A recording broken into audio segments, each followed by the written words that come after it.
नमस्कार प्रेक्षकांनो. ठरलं तर मग या मालिकेच्या येणाऱ्या भागामध्ये जबरदस्त असा ट्विस्ट येणार आहे. तर प्रेक्षकांनो, आपण बघितलं की इथे प्रियाने आजारपणाचं नाटक अगदी बरोबर केले.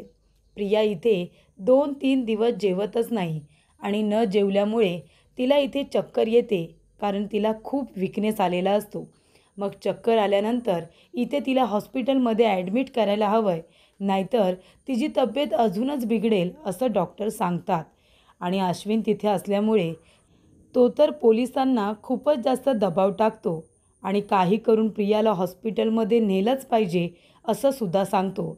मी पण एक डॉक्टर आहे, मला माहिती आहे माझ्या बायकोची तब्येत ठीक नाही आहे. प्लीज तुम्ही आत्ताच्या आत्ता परवानगी घ्या आणि तिला हॉस्पिटलमध्ये ॲडमिट करा, नाहीतर मी तुम्हाला कुणालाच सोडणार नाही जर तिला काही झालं तर, अशी धमकीसुद्धा अश्विनने दिलेली असते. त्यामुळे इथे जेलमध्ये जे डॉक्टर असतात ते सुद्धा म्हणतात की बरोबर बोलतायत ते. त्यांची तब्येत खरोखर बरोबर नाही आहे. 2-3 दिवस काहीही न खाल्ल्यामुळे त्यांना विकनेस आले आणि त्यामुळे चक्कर आली आहे असं डॉक्टर सांगतात. तेव्हा इथे प्रेक्षकांनो, आता प्रियाचा प्लॅन सक्सेसफुल झालेला असतो. तिला इथे चक्करच येणं अपेक्षित असतं, म्हणूनच तिने 2-3 दिवस काही खाल्लेलं नसतं. पण प्रेक्षकांनो, प्रियाने हे फक्त उगाचच केलेलं नाही आहे. तिला काही करून जेलमधून बाहेर पडायचं आहे, कारण त्यामागे तिचं कारस्थान आहे. तिला आपले एक काम पूर्ण करायचं आहे. मधुभाऊ आजारी झालेत. मधुभाऊंचा हाफ मर्डर झाला ही गोष्ट आता तिला कळलेली असते, कारण महिपतने सांगितलेली असते. त्यामुळे इथे साक्षीला सांगत असताना प्रियाला पण कळलेलं असतं आणि त्यानंतर महिपतने स्वतः प्रियाला ही गोष्ट सांगितलेली असते. तेव्हा तिला कळलेलं असतं की मधुभाऊ आजारी आहेत. अश्विनने सुद्धा सांगितलेलं असतं आणि तिला आता त्या संधीचं सोनं करून घ्यायचं असतं. तिला इथे मधुभाऊंचा काटा काढायचा असतो आणि म्हणूनच तिने आजारपणाचं हे ढोंग मुद्दामून घेतलेलं असतं. तर प्रेक्षकांनो, कशासाठी? तर येणाऱ्या भागामध्ये इथे प्रिया त्याच हॉस्पिटलमध्ये ॲडमिट होते, सिटी हॉस्पिटलमध्ये, जिथे मधुभाऊ ICUमध्ये असतात. आणि त्यामुळे प्रेक्षकांनो, मधुभाऊ त्याच्यामध्ये कोमामध्ये असतात. तेव्हा इथे प्रियाला त्या संधीचं सोनं करून घेत मधुभाऊंचा काटा काढायचा असतो, कारण प्रिया तन्वी नसून ही एक खोटारडी प्रियाच आहे हे सांगणारे फक्त मधुभाऊ आहेत आणि त्यांना आता संपवावं लागेल असं प्रियाने ठरवलेलं असतं.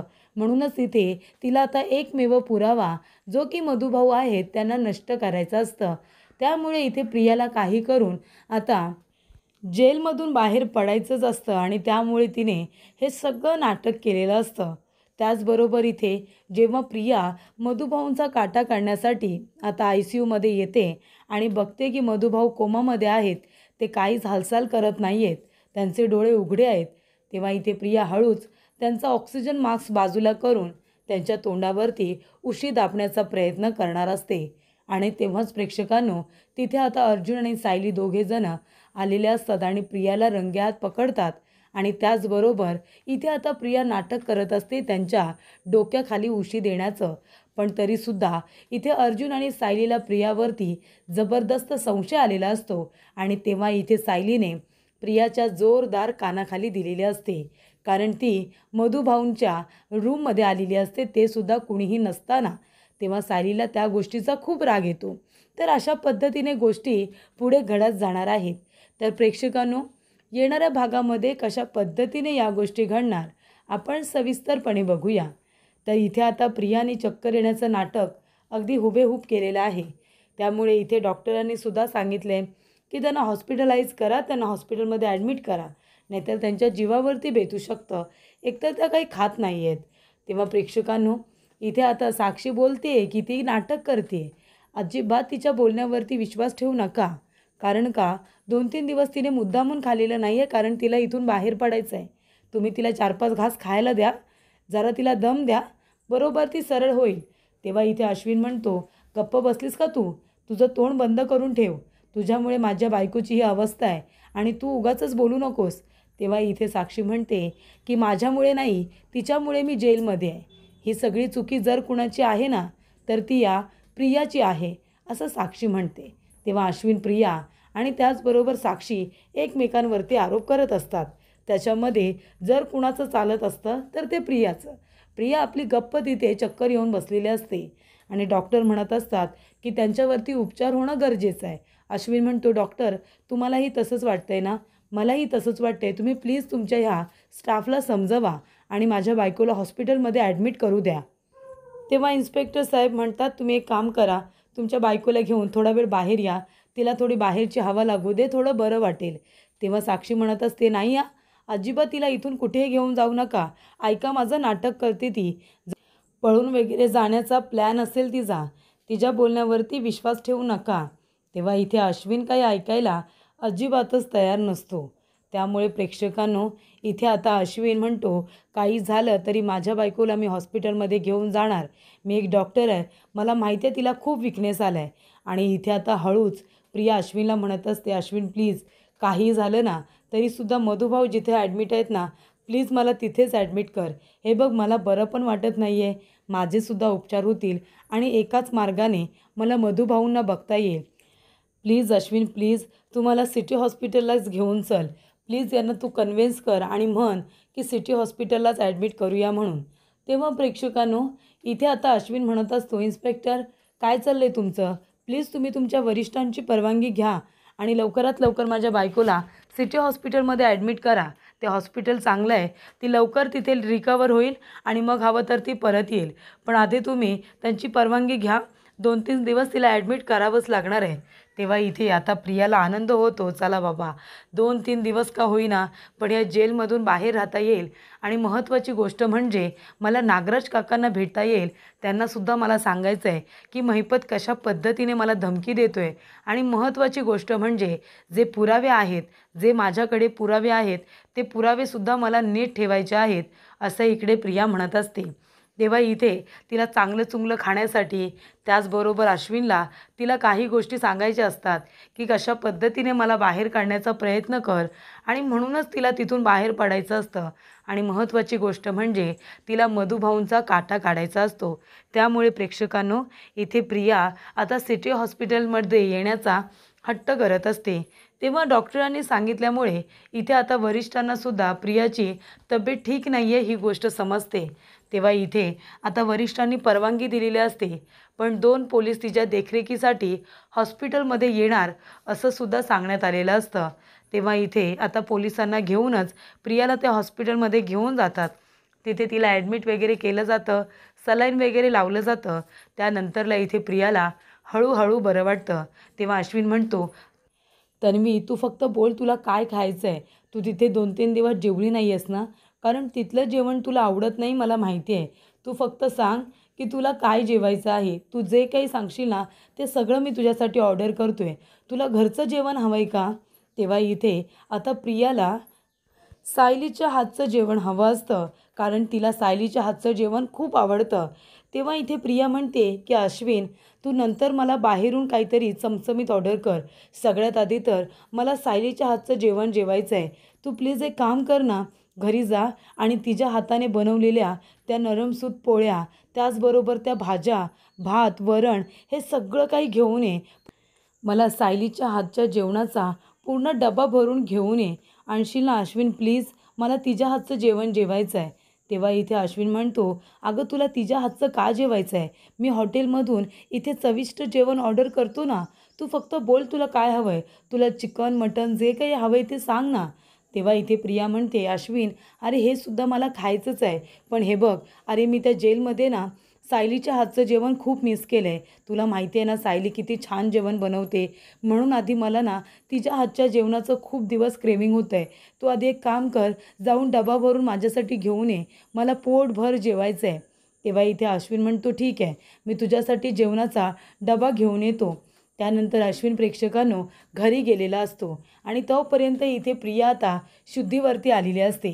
प्रिया आता व्यवस्थित झालेली असते आणि मग ती मधुभाऊंचा वॉर्ड कुठे आहे ते शोधत शोधत आता जाते मधुभाऊंना बघण्यासाठी. तर प्रेक्षकांनो, इथे आता प्रियाला मधुभाऊंचा काटा का काढायचा आहे, तर इथे ज्या वेळेला महिपत तिला बोलायला आलेला असतो की तू कोण आहेस, तू प्रिया मधुकर आहेस, तू विसरू नकोस कोण आहेस ती. अगं तू तन्वी नाही आहेस आणि हे सत्य आम्हाला माहिती आहे, आम्हाला तर माहितीच आहे, पण त्या मधुकर पाटलालासुद्धा माहिती आहे. आता तू जेलमध्ये आहेस, तर तिकडे मधुकर पाटलाने सगळ्यांना सांगितलं तर की तू खरी तन्वी नाही आहेस म्हणून. ती सायली खरी तन्वी आहे. मग काय करशील गं तू? तशीही तू आता कुणीच नाही आहेस. तुझं त्या सुभेदारांबरोबर, त्या किल्लेदारांबरोबर काहीच नातं नाही आहे. तरीसुद्धा त्यांच्या घरातली होऊन गेली आहेस, बरोबर ना? पण आता तू जे काही केले आहेस त्याची शिक्षा तर तुलाही मिळतेच आहे.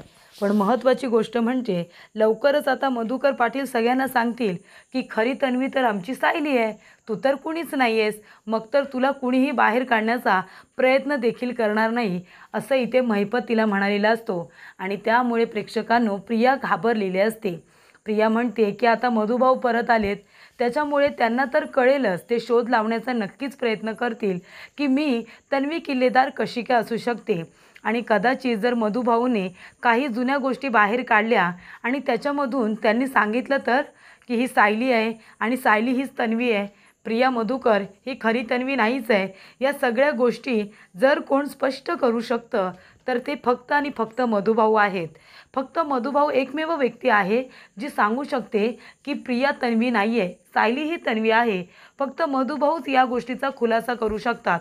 कारण प्रतिमाला तसंही काही आठवत नाही आहे आणि कुसुमताईला तर माहितीच नाही आहे की आम्ही लहानपणी कशा दिसत होतो. आम्ही जेव्हा मोठ्या झालो तेव्हा कुसुमताई 6-7 वर्षांपूर्वी तिथे आली आहे. त्याच्यामुळे जर आमचं कुणी सांगू शकतं लहानपणापासून ते अगदी मोठे होईपर्यंतचं, तर ते फक्त आणि फक्त मधुभाऊ आहेत. आणि जर मधुभाऊंनी आता सांगितलं की मी खरी तन्वी नाही आहे, तर मग मला अश्विन कधीच जेलमधून बाहेर काढणार नाही. कारण सगळे लोक माझ्या विरोधात आहेत. जर कुणी माझ्या बाजूने असेल तर तो एकमेव आहे अश्विन. अश्विनच फक्त माझी एक होप आहे, जो की मला इथून बाहेर काढू शकतो. तेव्हा मला मधुभाऊंना काही करून आता वरती ढगामध्ये पाठवावंच लागेल. ही संधी मला सारखी सारखी मिळणार नाही. एकदा का मधुभाऊ गचकले की मग कुणीही सांगणार नाही की मी तन्वी नाही प्रिया आहे म्हणून. अशी कुठलीही व्यक्ती सांगू शकणार नाही. म्हणून प्रेक्षकांनो प्रिया आता हॉस्पिटलमध्ये आलेली असते. ती मधुभाऊंना शोधत शोधत त्यांच्या वॉर्डपर्यंत जाते. मधुभाऊ ICUमध्ये असतात, कोमामध्ये असतात.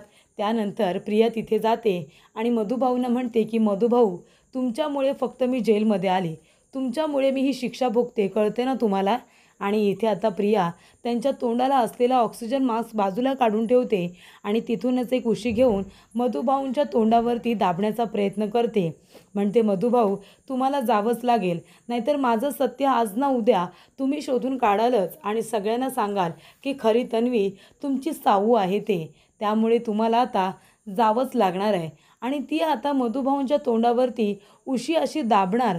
तेवढ्यातच प्रेक्षकांनो तिथून आता अर्जुन सायली कुसुमताईसाठी डबा घेऊन आलेल्या असतात. कुसुमताईंना डॉक्टरांनी बोलावलेलं असतं म्हणून कुसुमताई तिथे नसते. पण इथे आता अर्जुन सायली दोघेजणं कुसुमताईसाठी डबा घेऊन आलेले असतात आणि मग डबा देऊन तिला घरी जायला सांगणार असतात. मग तिथे अर्जुन सायली दोघेजणं थांबणार असतात असं त्यांनी ठरवलेलं असतं. पण तेव्हा प्रेक्षकांनो प्रियाला आता तिथे बघून सायली आणि अर्जुनच्या पायाखालची जमीनच सरकते. तेव्हा इथे सायली येते, प्रियाला बाजूला करून तिच्या जोरात थोबाडीत देते आणि म्हणत असते, काय गं, तुझी हिंमत कशी झाली इथे यायची आणि काय करत काय होतीस तू? आता सायलीच्या येण्याची चाहूल लागताच प्रियाने मधुभाऊंना ऑक्सिजन मास्क हा लावलेला असतो.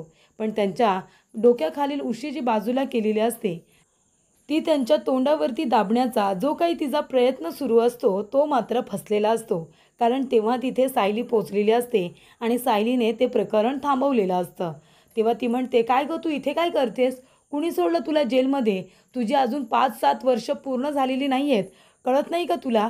कशाला बाहेर आली आहेस तू? तेव्हा प्रेक्षकांनो इथे आता सायली खूप चिडते. मधुभाऊंना मारण्याचा प्रयत्न करतेस की काय, असं सायली म्हणते. आणि इथे आता प्रियाचा प्लॅन फसलेला असतो. मधुभाऊंचा काटा काढण्यासाठी तिने इतके प्रयत्न केलेले असतात, पण सायली तिचं थोबाड फोडते आणि तिला तिथून बाहेर हकलते. आता हॉस्पिटलच्या बाहेर बाजार झाल्यानंतर हवालदार तिथे धावत पळत येतात आणि म्हणतात, तू इथे काय करतेस? आणि इथे लेडीज कॉन्स्टेबल असतात. त्या म्हणतात की मॅडम, हिची तब्येत ठीक नाही आहे म्हणून हिला ॲडमिट केलं आहे आणि ती तिकडे काय करते? चल चल आधी तुझ्या रूममध्ये चल. तेव्हा इथे प्रिया म्हणते, मी फक्त मधुभाऊंना बघायला आले होते, फक्त मधुभाऊंना बघायला. तेव्हा सायली म्हणते, पुन्हा जर मधुभाऊंच्या आसपास जरी आलीस ना तरीसुद्धा थोबाड फोडून टाकेन, असं सायली म्हणालेली असते. आणि सायली अर्जुनने पुन्हा एकदा मधुभाऊंचा जीव हा वाचवलेला असतो. तेव्हा प्रेक्षकांनो इथे आता सायली म्हणते, आणि हे बघा हवालदार मॅडम, तुम्हीसुद्धा एक गोष्ट लक्षात ठेवा, ही बाई आहे ना अजिबात माझ्या मधुभाऊंच्या आजूबाजूला फिरकली नाही पाहिजे, नाहीतर मी तुमचीसुद्धा कंप्लेंट करेन. तेव्हा इथे सायली म्हणते, प्रिया, मी तुला आजच नाही ओळखत, मला माहिती आहे तू मधुभाऊंना मारायला चाली होतीस. पुन्हा जर प्रयत्न देखील केलास ना तर माझ्यापेक्षा वाईट कुणी नसेल, ही गोष्ट लक्षात ठेव. अर्जुन म्हणतो की तुझ्यावरती अजून एक कंप्लेंट करेन, मी आत्ताच सांगतोय प्रिया, आत्ताच्या आत्ता निघून जा इथून, चल. तेव्हा इथे कॉन्स्टेबल प्रियाला घेऊन तिथून निघून जातात तिच्या वॉर्डमध्ये, आणि प्रियाला तर चांगला दम दिलेला असतो.